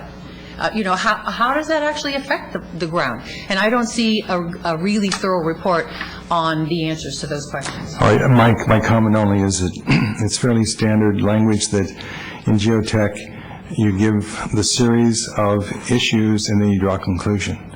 And it's the conclusion that I think you may see as inconsistent with the previous, but things do add up to a certain point. Second question is, did you testify before the Planning Commission in its prior meetings regarding This issue? Yeah. No, when this first came out, we were in China for 2 months on a business assignment, and I noticed in the meeting notes when I read them the other day, 3 days ago, that no further announcements of this were made. And so, since we didn't get the first announcement, I wasn't aware of this until 3 days ago. So I apologize for coming in at this point and saying, had I known about this earlier, I would have been here earlier. Wait for just a moment. Mrs. Spector? Thank you. This is actually a question of staff, I believe, but it's on an issue raised by the speaker, so while she's there, looking at the initial study under the geology and soils, which is section 6, I see at the end it states, therefore appropriate measures to mitigate this possibility have been detailed in their report. First question is their report talking about attachment to recommendations from geotechnical investigation? That would be the first question. And the second question is, if that is, are the recommendations contained in this document being applied? Yes, they are. The performance standards of the plan development ordinance reference the geotechnical studies done, and that all recommendations in those studies shall be implemented during construction. And to guide you to the pages, page 14 of the initial study, item 7 says the recommendations of the geotechnical report shall be implemented. Attachment 2 is attached to that report, and then I believe it's condition 102 of the plan development specifically states that the recommendations have to be implemented as a condition. So the same consultant study that was just cited, their recommendations are being implemented both through the environmental review and through the conditions of the plan development. Thank you, because the speaker's concerns are valid, but on the other hand, as the vice mayor pointed out, we do live in an area that is susceptible to earthquakes, and so therefore I wanted to be sure in my own mind that all of these items were being addressed. Thank you. Thank you. Thank you, Mrs. Green. Thank you. Next speaker is David Green.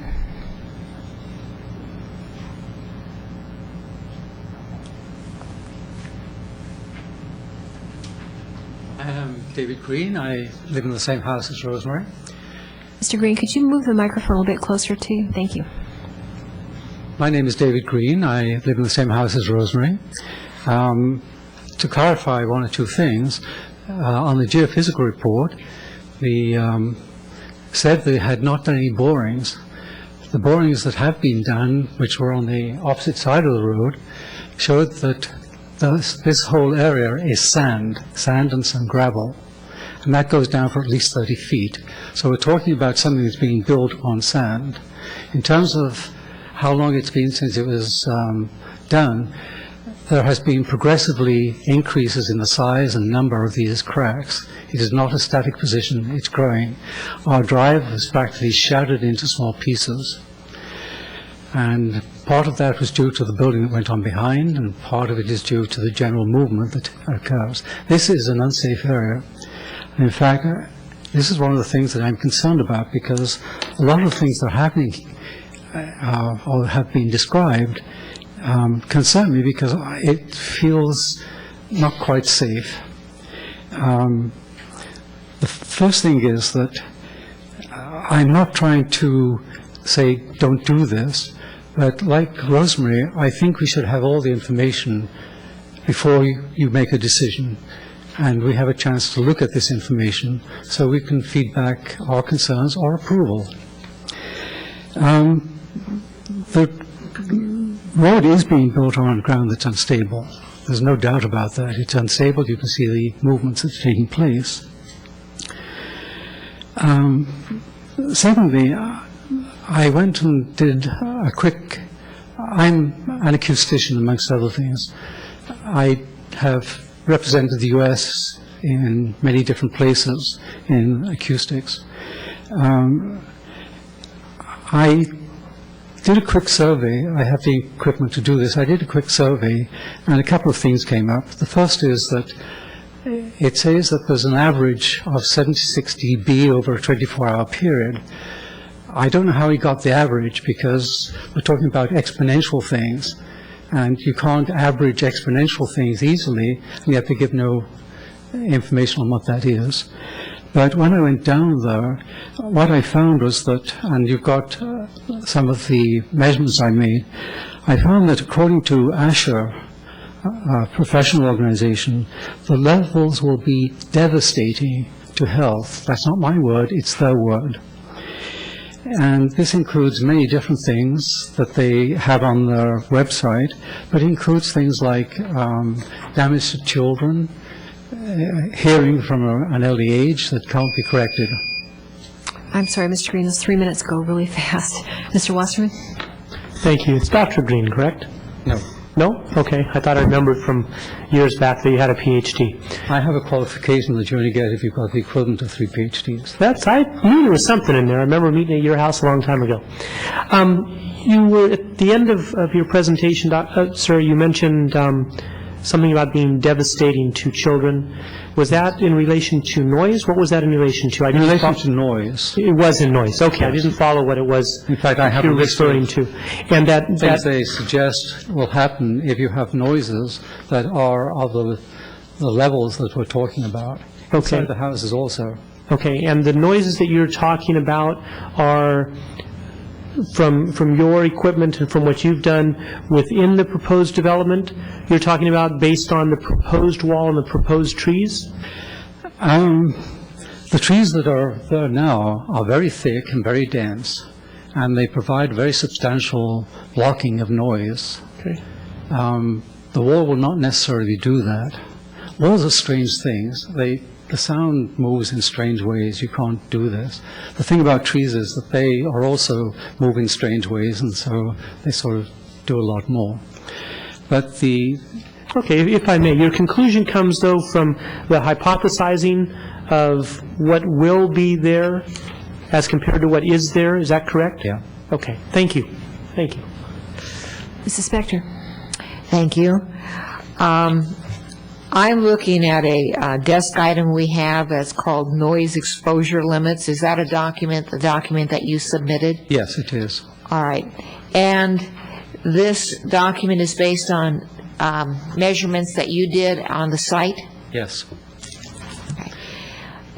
They were very quick. It was not a survey. It was just taking spot readings to get an impression of what the sound is like. All right, and what assumption, if any, did the analysis make with regard to future plantings and future wall? Excuse me. Even when I go behind the trees that are there now, that level is so high that it's way up in the devastating level, according to ASHA.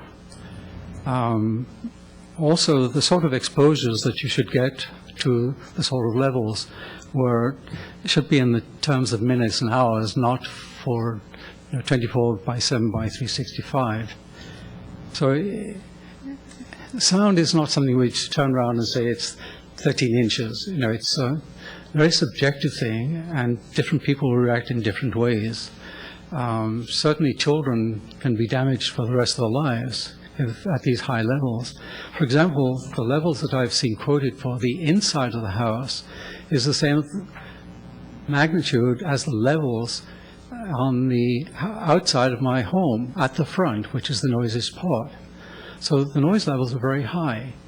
And certainly when you turn around and say you have to close the windows to stop getting these high noise levels, why do you have a window? Just put a wall there.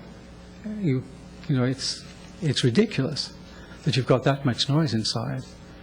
And the numbers that you have here, let's say 90 going all the way up to 115, was that making any assumption with regard to the height of the receptor, of the noise receptor, i.e. on the ground, on a one-story window, on a two-story window? No, I did not do that sort of survey. But what I did notice was that the land is actually below the motorway, and it's at different heights as you go through. And you can see very much the effect of the land being below the motorway. And they're talking about putting up a a wall that is not high enough, according to their own readings that I did. They said they should have a 35-foot wall in order to really damp down the noise. They're not planning to do that. So if we go one step further, would your conclusion be, because you said that you're not saying there shouldn't be anything built there, what is your conclusion as based upon your noise exposure limits, that there should be a higher wall, that there should be no buildings there? What? I think it's necessary for them to do a survey in which they actually make measurements behind a wall of that height, if they can find one, of about 35 feet, and demonstrate that they are getting this. They're just playing with the numbers, and to a certain extent I'm playing with numbers, because I went down there, I took it. I would certainly not buy a house with that sort of level. I wouldn't even consider it. Some of the problems you can get is increased blood pressure, for example. It's not just your hearing. It affects your whole of your body. It can negatively impact fetus, a developing fetus, for example. There are all sorts of physical conditions that come from noise. Noise is dangerous. You know, it's not where you're going to a rock concert for once in your life and you'll probably never go again. You'll come out of that and your ears will be numb. But you get a pretty good recovery from it. But if you go down into that day after day and you're sitting outside and inside where the noise levels are that high, there will be effects. People will become very fidgety and aggressive. I commented in jest, when they build this and you've got people down there, don't get into an argument with them, because noise makes you aggressive. Mrs. Spector, did you have your question answered? Vice Mayor Brzezinski, you had a Yes. question? I just want to confirm you were also in China for the last 2 months? Yes. Your wife? Okay. Yes, we both go together. All right. Just wanted to make sure. Okay. Your question? You addressed two issues. The first related to the subsidence, what you characterize as subsidence of the roadway in front of your property on Frank, correct? Mm-hmm. And the danger of that subsidence. And you said that it's not quite safe. Yeah.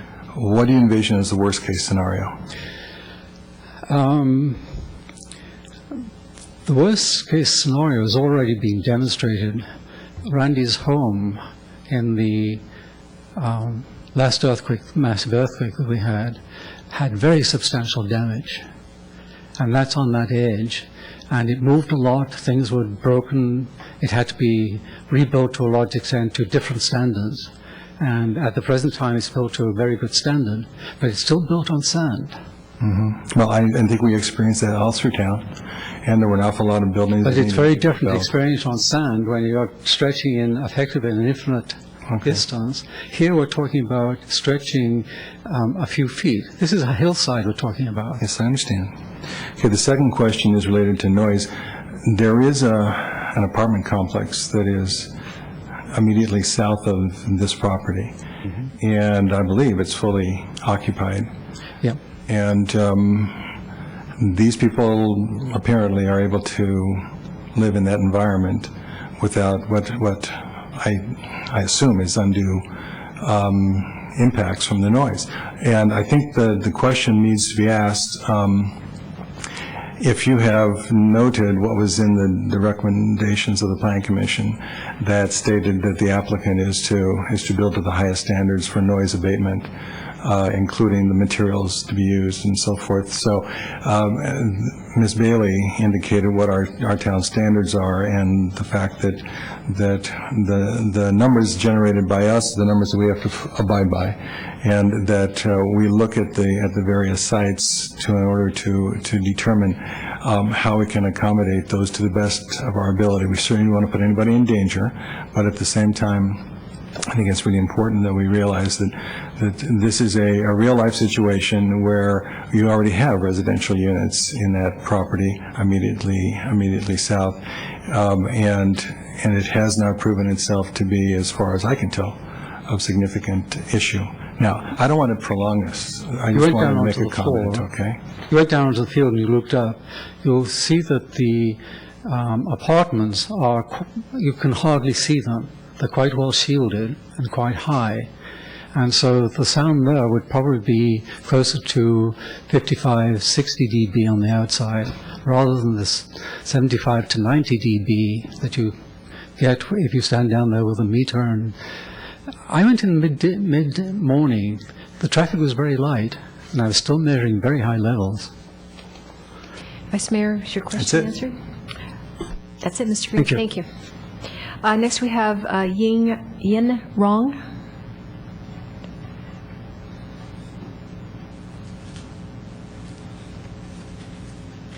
Hi, Mayor and Council Member. And my name is Yin Ron. I live in 16987 Front Avenue, which is immediately to the project. So I'm going to reiterate two issues that I brought in the previous meeting. The first is the noise, but the noise is to my house is unique because my house is next to it, and part of my house is actually below ground level. So my daughter's room, when her window opens, her window facing the hillside. The concern is that if the opening street is moved to 15 feet towards my house, and the retaining wall's being built, and all the trees got cutting down, the wall's gonna direct the noise to my daughter's room. So this is my biggest concern right now. And also the sound would reflect from this side. I mean, from this side. You can take the microphone off if you need to point in. Thank you. And my house is right here, and some of the noise will be transmitted from this and reflect to my house. And I asked that question, the answer I got is the noise will be no less, I mean, the maximum impact will be 3 dB more. This is the answer I got to develop last time.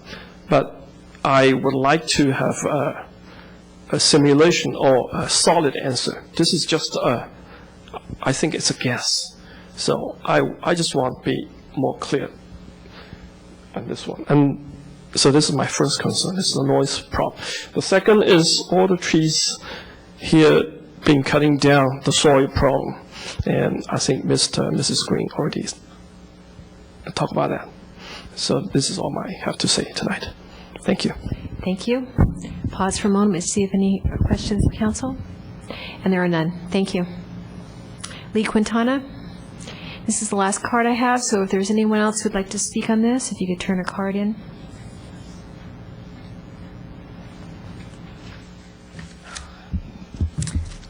Lee Quintana, 5 Palm Avenue.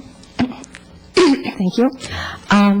Gee, I had a lot of things to say, but some of those issues have been brought up, and I want to make some comments on the issues that have been addressed before I go into my own comments. On the geotechnical, I think if you read through the minutes, I indicated that I had to go through to, I think, the report itself to actually find the discussion of the liquefaction. And in terms of the slope stability, the area that was identified is near the green tree as you enter. The report indicated that a slope analysis study would be required. That, I believe, should be done prior to the project being approved. Same thing with the liquefaction. We don't know whether there is any liquefaction potential there or not. There is some debate about that. However, if there is, then the mitigation measures have their own set of impacts, which may or may not have been addressed. I believe they have biological impacts that have not been addressed. In terms of the apartment down the road that I think you're talking, were you talking about the one that has the carports along the freeway? Oh, yeah.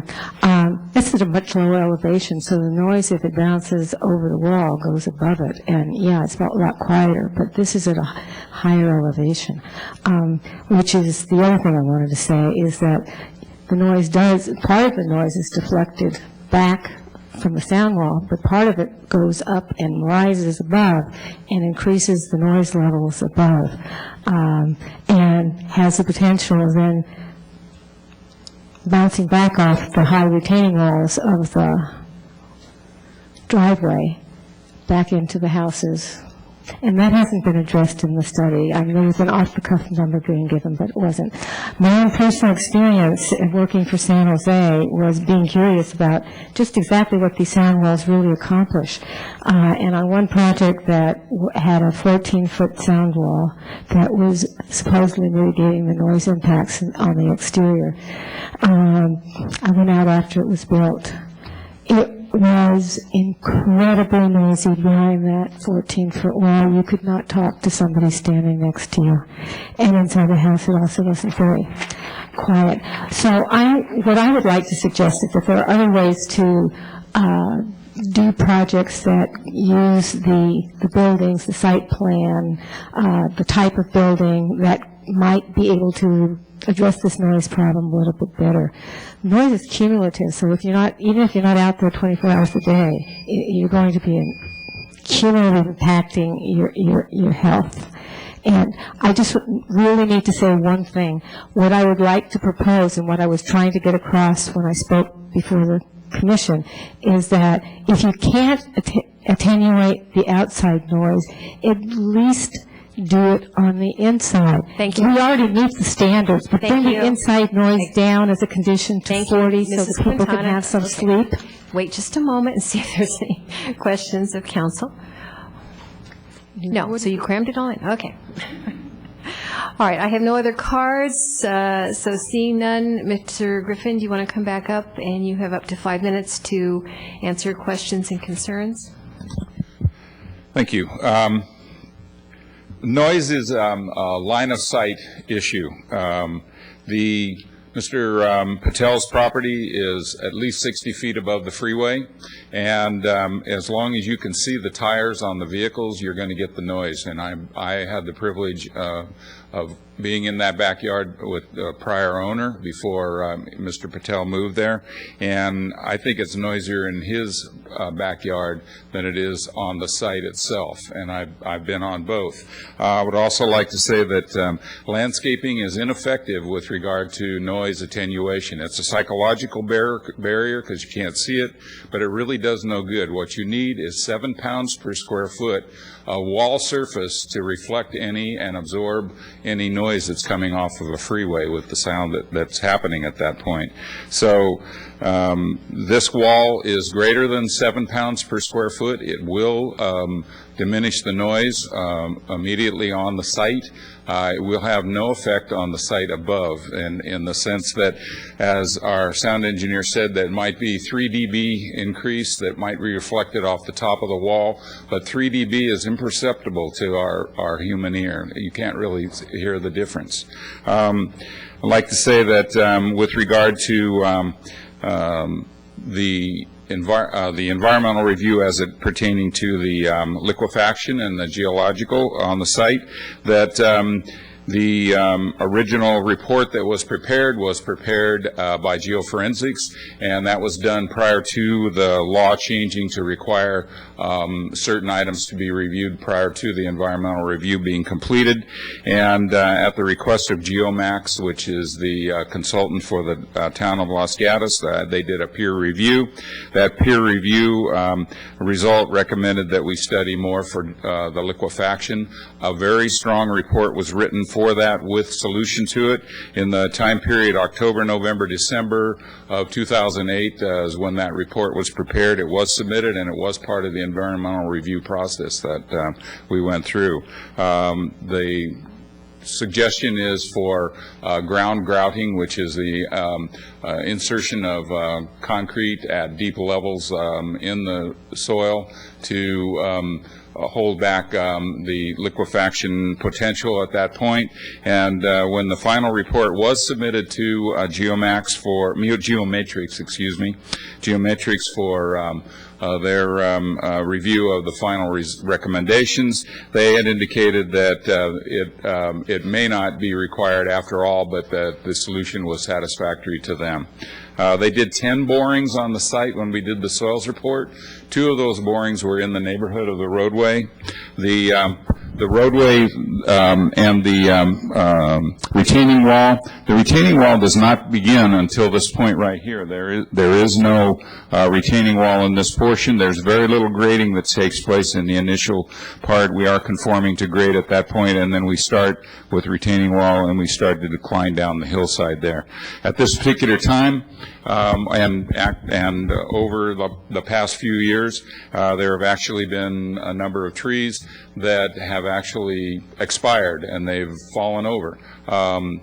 What we are offering here is to clean up the trees as part of the project, to make them healthier and actually protect that hillside rather than putting a greater danger on the hillside itself. So we believe that with regard to design for the sound attenuation, that offsetting design features, we are putting in very high-rated windows, greater insulation in the walls, and other treatment on the exterior of the building to catch the sound before it gets into the interior. So we are concentrating on the interior. We've also tried to deal with the shape of the building to be able to have the building be part of the sound attenuation itself. And I'm available for any questions that you might have.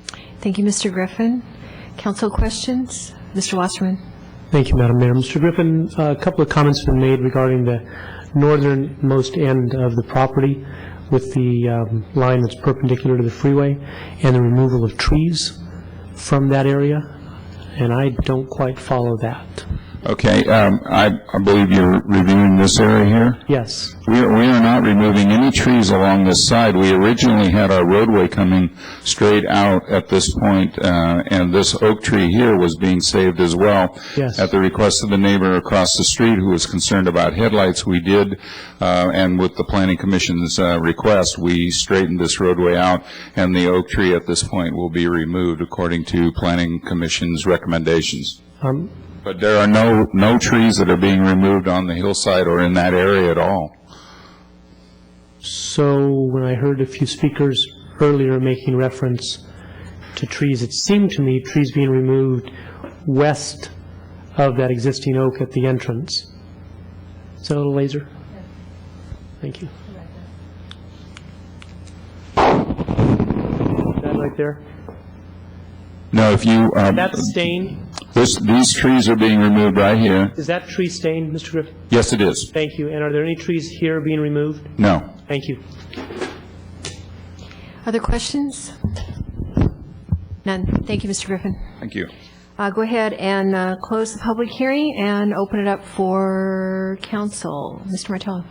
Yes, Mayor, members of the council, just to perhaps amplify some of the things that Mr. Griffin said, because essentially a couple of the speakers tonight raised the issue that legally you cannot proceed because you haven't done enough noise studies or you haven't done enough geotechnical work. And I think that both the city manager's clarification and Mr. Griffin's really hit the point that this may have been misunderstood by members of the public, but clearly the work that has been done meets the legal burden and then some. In other words, the geotechnical consultant or the applicant reviewed surface maps, geotechnical maps that are public record, and then did some additional testings, and we also had it peer reviewed both by staff and by our own consultant. In addition to that, all of those requirements that were identified have been incorporated as mitigation measures in your project should this move forward. In addition to that, there's probably a dozen or more conditions requiring further soils reports, investigations, and even in-field studies while work's being done. So it's not a matter of get it approved to go do it. If there's a problem, there's a problem. There's been a lot of thought that went into this, and including the fact that it's not really sand. I mean, the reports are pretty specific. With respect to the noise issue, I think a lot of that's actually coming back. Not that it isn't being considered now, but the Planning Commission was concerned about the end users of the project, and so the applicant has been conditioned, I don't know if it's conditioned or volunteered, to come back to the Planning Commission with information on that and the materials they'll use to reduce that. But I wanted to make sure that was clear in the record, because as much as you possibly could have done without destroying the site now to find out what's down there, I think has been done. Thank you for that clarification. Mrs. Spector. Thank you, Madam Mayor. No, this is not a motion. Just some thoughts, because as other council members pointed out, we did a lot of reading, and just a couple of observations. This is a challenging site, and nobody has any doubts about that. And what it does is you have the interest of the neighbors, you have the interest of the property owner to develop the property, you have the interest of the town in maintaining a quality of life in its land use decisions, and then you have the interests of the individuals who will ultimately be living in that area. And it is a bowl kind of area, and it is adjacent to the freeway. So you have all these competing interests, and I think that it was Mr. O'Donnell who pointed out that you don't want to have bad facts make bad law, and so we don't want to have a challenging piece of property make a bad development. And I think that I am really pleased with the efforts that the Planning Commission put into this, the 4 meetings.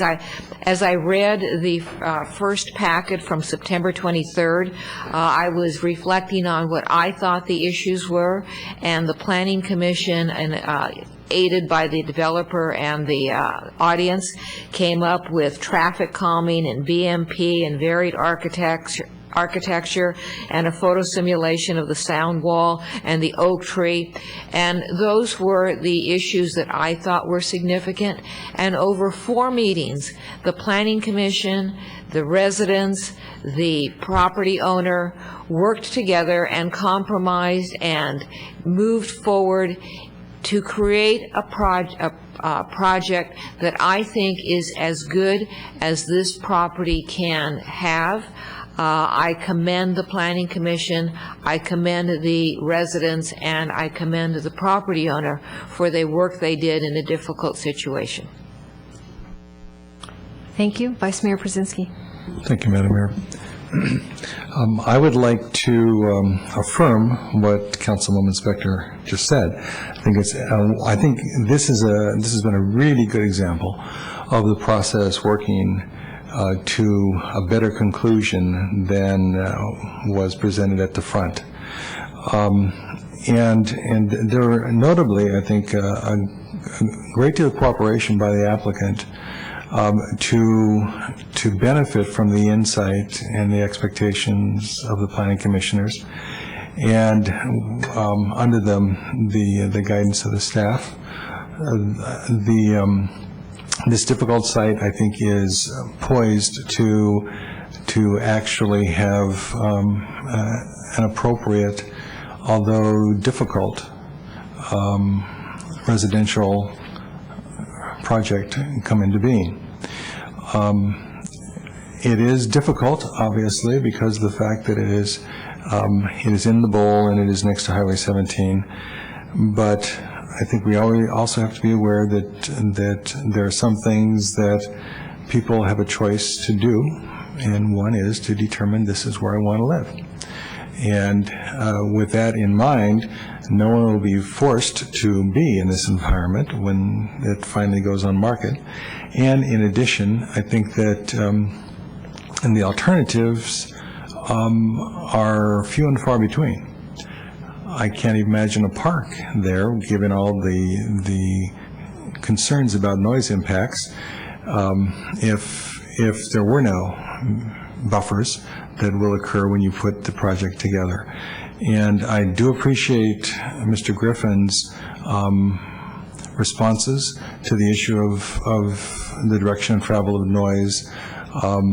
Yes, indeed, if you go right along that hillside all the way from from probably Alberta Way through Nino and into this site, it's going to be the same impact. If you walk along the top of that ridge in those residential areas, it's exactly what is being described.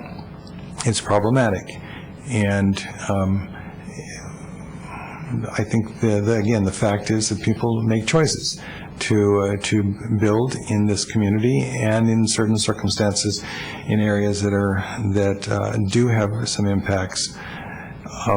The idea, as far as I'm concerned, that we're now looking at a project that has been through years of development and changes in direction, and has finally come to this point where we can see that there's actually a possibility of a use of this site. I think it goes a long ways to commend our staff, our commissioners, and the applicants. So I would be more than happy, Madam Mayor, to start a process for motion making, and we can continue the discussion at that point. Before you make that motion, I'm going to ask the clerk to read the title of the ordinance. Ordinance of the Town of Los Gatos rescinding ordinances 2081 and 2122 and effecting a zone change from RM5-12 PD to R-18 PD at Placer Oaks Road. Okay, Mr. Brzezinski, if you'd like to make a motion, now would be the time. All right. I know there are various ways in which we can make this motion. I'm going to kind of put a new wrinkle on it. I'm going to move that we accept the recommendations of staff as indicated in the staff report on pages 1 and 2.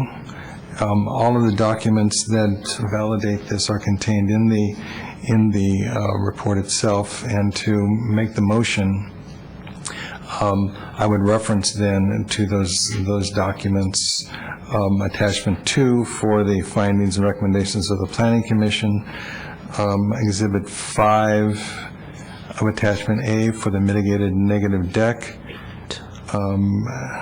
exhibit 6 of attachment 8 for the monitoring plan. I think that for findings required, that's indicated in attachment 11 and attachment 12, and then to adopt the resolution, I think is attachment 13. I believe those are all until we introduce the ordinance, and that's my motion. I'll second. Okay. Further, Mr. Larson? The mayor had mentioned earlier a possible exclusion of further consideration of the removal of the citing of the historic home, and staff would like clarification if that's included in the motion or not. Maker of the motion? Yes, I definitely exclude the Fiesta House from this site. Is that okay with the seconder? Yes. Okay. Further discussion by council. Mr. Rice. I just want to echo the statements of the Vice Mayor and Councilwoman Spector. Unfortunately, at times we have to make some comments about things that we don't like that the Planning Commission does or does not do, and I want to just add my sentiments and thank them for their diligent work and comment that they absolutely got this right from my perspective, and I appreciate the amount of time and effort that went into it. This is mostly them, and they did a heck of a job, and I thank them for their efforts. Mr. Wasserman. Thank you. I wanted to thank our Councilor, Mr. Martello, for his clarification on the comments and the due diligence that the town has gone through regarding the legal obligations that the town has met regarding this project. And I also want to thank the community for coming out. This has been a several-year project, and as I look back, this preceded me. It was in 2001 prior to 2002. And I think it's kind of interesting how it's evolved over the years as far as the people here, I believe, are representative of the perimeter of that project, certainly to the east and to the north with the freeway to the west and the apartment complex to the south. And the evolution of this project has gone from what was 49 apartment units as far as traffic and things like that. And the current zoning, I believe, allows for a minimum of at least 15 units. And the end result is that it's down to 9 single-family homes. So I'm hoping the ultimate impact of this project when it's over is a good one for your community, for your neighborhood. And also, I would think less traffic from the development and less noise also produced by fewer residents would be a plus. And I'm looking forward to seeing how it all works out. Thank you, and I have a note here on my notes for the meeting for this evening to mention the Planning Commission and the yeoman's job they did on this. They really worked very, very hard, and it made it a lot easier for us. As Mrs. Spector said, they identified the issues and dealt with them so effectively at the Planning Commission level. It made it easier for us. And I also wanted to comment that this is, I think, maybe the first upside of the recession that I've seen, that the apartment complex didn't really work out, and so it had to be switched over to a different format. And I agree with Mr. Wasserman that 10 single-family homes, which would be 9 plus 1, is a far superior project, I think, than 49 apartment units. So, any further comments? Otherwise, I think we're ready for the motion. All in favor? Aye. Aye. Passes unanimously. And that is the end of our agenda, so we are adjourned. Just for Almost. Just for the clerk's minutes to make sure everybody's clear, the motion that was just adopted was essentially 1 through 5 of the staff recommendations in the staff report, page 1 and 2. And secondly, anybody wishing to challenge any of these actions will have as little as 30 days or as much as 90 days to file any challenge. With the one modification. Thank you. Now that agenda item is complete, and we are adjourned.